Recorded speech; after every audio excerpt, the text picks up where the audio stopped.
Shalom Obracha, nous venons tout juste de finir Simchat Torah, que demain soir c'est déjà Shabbat Bereshit. Le Shabbat, nous allons reprendre la lecture de la Torah depuis son début. Et voilà que cela fait déjà un an que nous sommes en guerre, vu qu'il y a exactement un an, à Simchat Torah, l'ennemi musulman du Sud nous a attaqués, et il nous a attaqués à Simchat Torah, et pas le 7 octobre. Comme les Égyptiens nous ont attaqués à Yom Kippour, justement à Yom Kippour. Et comme le faisaient aussi les Allemands, quand ils faisaient des atrocités contre des communautés, ou quand ils voulaient vider un ghetto pour l'exterminer, ils essayaient, et souvent ils ont réussi, à faire cela selon des dates du calendrier hébraïque, pour augmenter la souffrance et l'impact. Et voilà que nous allons essayer ensemble de comprendre pourquoi cette attaque a été programmée à Simchat Torah, dans le subconscient de notre ennemi.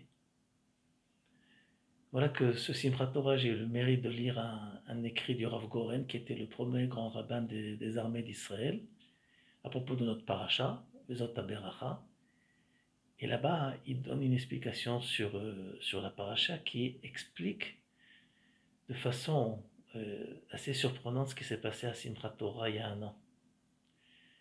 Le Rav Goren, à propos du pasuk qu'on a dit dans la paracha, Torah Tziva Lanu Moshe Morasha Keilat Yaakov, voilà la Torah que Moshe a enseignée, et cette Torah émane de la communauté de Yaakov.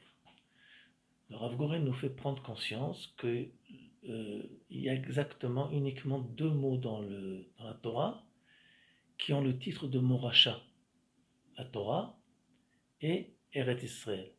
Ba'ani natati ota lachem morasha. Voilà que Dieu dit à Moshe, je vous ai donné cette terre comme Morasha. Et le Rav Goren va se casser la tête dans cet écrit pour essayer de comprendre quelle est la définition du mot Morasha, qui n'est pas du tout un héritage. Et il va essayer de nous faire toucher. C'est quelque chose qui est extrêmement difficile à la définition. Il va essayer de nous faire toucher, de nous faire vivre qu'est-ce que c'est que cette notion. Et le Rav Goren va dire la chose suivante, que la Morasha, c'est tout simplement la possibilité de cet axe existentiel qui existe au sein du Ham Israël, du peuple d'Israël, qui permet à chaque génération de se sentir partie prenante de son histoire. La Torah n'appartient pas à une génération, ni aux générations qui sont passées, ni à celles aux générations futures. Il en est ainsi aussi pour Eretz Israël.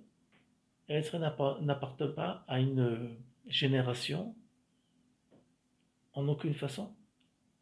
Eretz Israël appartient à l'ensemble du Ham Israël dans toutes ces générations.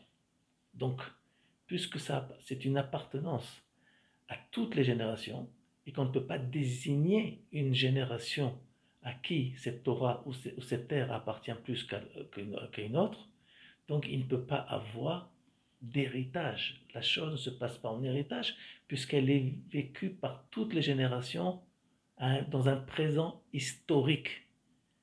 Un présent historique qui regroupe toutes les générations. Mais c'est un seul présent. Lorsqu'on parle du Ham Israël, on n'en parle pas dans un futur ou dans un passé, on en parle tout le temps au présent, bien qu'il existe des époques historiques dans cette entité qui s'appelle Israël. Mais en aucune façon, je ne peux parler d'Israël dans un futur ou dans un passé, parce que Israël est l'ombre divine, et puisque le divin est omniprésent, alors Israël aussi est omniprésent. Et donc, si on comprend cette idée, ce qu'a voulu attaquer notre ennemi il y a un an, c'est notre omniprésence. C'est quelque chose d'extraordinaire quand on comprend cela. Il a, il a attaqué justement à Simchat Torah, où on fête notre omniprésence par notre comportement qui est celui qui s'exprime par la Torah, sur notre terre,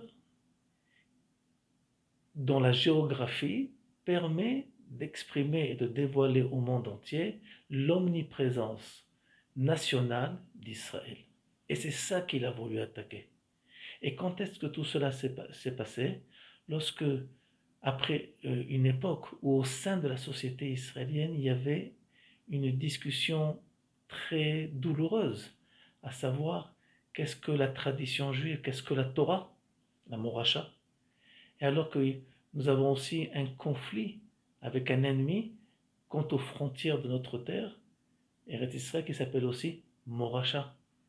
Et ces deux pôles de Moracha se sont retrouvés au centre de notre actualité. Quand ça? À Simchat Torah, où on parle de Moracha. Voilà comment le subconscient de l'ennemi peut nous inviter à nous réveiller et à comprendre l'ampleur des événements et de notre actualité. Alors quand on comprend, quand on écoute l'actualité et quand on l'analyse d'une telle façon, on peut comprendre beaucoup de choses et secondo, ça nous renforce dans la suite des événements. Ça nous permet de nous renforcer, de dire que nous sommes sur le bon chemin. Bon retour sur la lecture de la Torah.